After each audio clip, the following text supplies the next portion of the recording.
Willkommen zum Wochenfazit der dritten Märzwoche 2023. Wir hatten ja die letzten Wochen schon über die Wichtigkeit der Weichenstellung und dass wir die richtige Richtung einschlagen gesprochen, über den Kompass und dass wir uns entscheiden müssen. Und heute lautet das Thema Ringen um Klarheit. Also nimm dir die paar Minuten und bleib bis zum Ende dran, denn gerade das Ende ist auch so wichtig.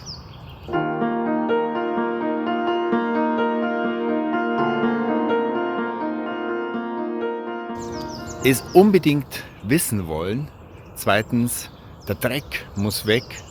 Und drittens, eine andere Richtung einnehmen. Ja, wir hatten ja schon oft das Thema durchhalten, durchbeißen, bleib dran, never ever give up. Schrecklich, wenn jemand die Hoffnung verliert und sich nicht vorher Hilfe gesucht hat, vor allen Dingen bei Gott, ihn anzurufen in der Not. Aber heute geht es nochmal um einen anderen Aspekt, nämlich Klarheit zu gewinnen.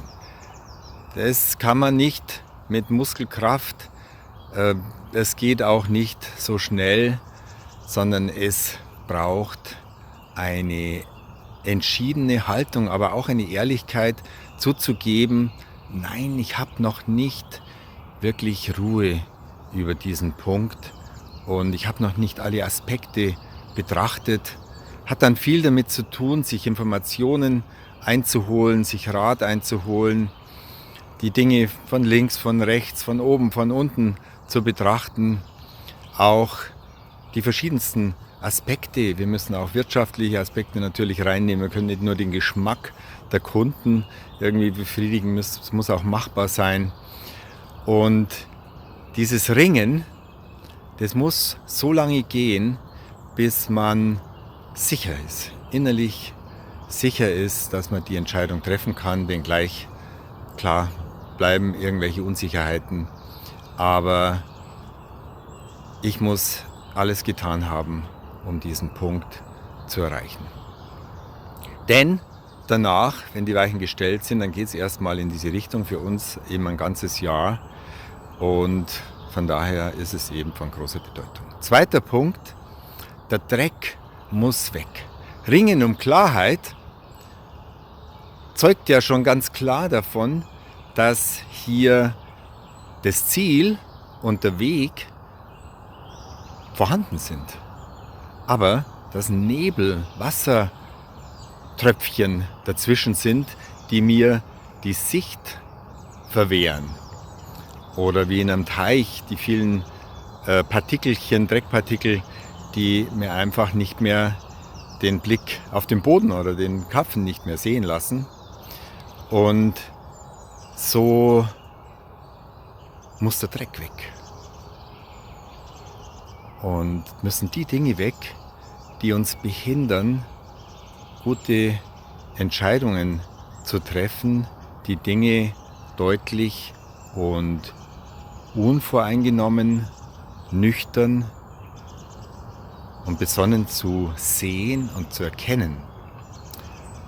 Und das hat sehr viel auch mit Dingen zu tun, die schiefgelaufen sind in unserem Leben, die uns belasten, irgendwelche Dinge, die wir verdrängen, die wir einfach nicht mit haben wollen oder nicht mehr haben wollen, aber die einfach immer wieder sich zu Wort melden. Und hier geht es vor allen Dingen auch um zwischenmenschliches Versagen, was auch ganz konkret dann das Team zum Beispiel belastet, wenn da zwischen zwei Leuten irgendwas nicht in Ordnung ist, aber auch wir selber einfach mit einem schlechten Gewissen rumlaufen. Und die wunderbare Botschaft, die ich und die wir haben als Christen, als gläubige Christen, dass es nämlich Vergebung gibt und dass es Reinigung gibt, so wie es eben heißt, das Blut Jesu Christi reinigt von jeder Sünde, von jeder Schuld, kann Gott frei machen dem, der ihm seine Sünde bekennt. Und dann wird der Blick frei, dann bekommt man wieder Klarheit, dann kann man auch die verschiedenen Stimmen, die verschiedenen Hinweise wieder vorbehaltlos hören. Man kann wieder oder man wird erstmals wirklich authentisch, weil einfach kein doppelter Boden in der Seele da ist, der irgendwas von uns fernhalten muss. Deswegen der zweite Punkt, der Dreck muss weg. Ansonsten gibt es keine Klarheit und ansonsten kann man dementsprechend auch nicht wirklich richtige und gute Entscheidungen treffen. Dritter Punkt, Richtungswechsel. Ja, vielleicht schaust du genau in die falsche Richtung. Und mir ist es so gegangen in meinem Leben.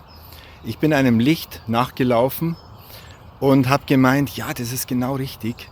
Und irgendwann habe ich gemerkt, das ist ja der Spiegel vom Licht, der Spiegel der Sonne. Und ich bin genau in die falsche Richtung gelaufen. Und erst als ich bereit war, und das hat mich einiges gekostet an Überwindung, und das ist eben das Problem, zuzugeben, ja, ich laufe in die falsche Richtung und ich habe es irgendwo nicht gerafft oder gecheckt. Ja, ist immer ein bisschen unangenehm. Aber eigentlich sollte ich ja mich um 180 Grad drehen und in die andere Richtung laufen. Und Gott sei Dank hatte ich diese Bereitschaft und ging es mir auch schlecht genug, auch damals, dass ich es einfach in Erwägung gezogen habe, hier wirklich nach der Wahrheit zu fragen. Und das sind so die entscheidenden Dinge auch in unserem Geschäftsleben. Es sind viele Dinge, die uns gar nicht bewusst waren. Dann kommt irgendjemand und gibt uns da, sagt, ja, hast du schon mal darüber nachgedacht? Und dann, oh Mann, ja klar, das hatte ich ja überhaupt nicht in Betracht gezogen. Wir haben uns bemüht, zum Beispiel jetzt neue Kunden zu finden, aber wir haben die bestehenden Kunden zum Beispiel nicht genügend mit der Möglichkeit versorgt, eben unsere Kalender auch gut zu nutzen. Und das ist ja eigentlich wichtiger, die alten Kunden oder die bestehenden zu behalten. Und so sind es die entscheidenden Richtungswechsel. Und wir haben es ganz schön auch in der Bibel, in der Geschichte, wo Petrus die ganze Nacht fischt und einfach keinen Erfolg hat und schon ganz müde und verzweifelt irgendwie ist. Und Jesus sagt zu ihm dann einfach, ja, fahr nochmal hinaus. Und es war zu einer Zeit, die also nicht günstig war wahrscheinlich. Fahr nochmal hinaus und wirf dein Netz auf der rechten Seite aus. Und er hat noch nie einen größeren Fischfang gemacht als diesen. Und ja, so sind diese Richtungswechsel entscheidend im Leben. Deswegen habe ich dir ja gesagt, bleib dran bis zum Ende, weil da kommt es vielleicht wirklich an. Sei offen und bereit, die Richtung deines Lebens komplett zu wechseln, es in Erwägung zu ziehen, dass du vielleicht bis jetzt einfach falsch gelegen hast und du eben nochmal neu anfangen darfst, in die richtige Richtung gehst und einfach dich wunderst, dass vieles so viel leichter geht, dass du hier vor allen Dingen auch innerlich viel, viel besser aufgehoben bist und du merkst, ja genau, das ist gut für mich. Ich zeige nur kurz, wo ich hier stehe. Das ist nämlich mein Brunnen, aus dem ich immer in der Früh oft getrunken habe. Und der sieht jetzt so aus. Deswegen muss ich jetzt wahrscheinlich die Richtung wechseln. Hier das Ergebnis des Richtungswechsels. Eine Quelle, aus der wunderbares Wasser sprudelt, von dem ich jetzt gleich noch einen Schluck trinken werde. Also bis zum nächsten Mal. Tschüss, euer Nikolaus Obersteiner.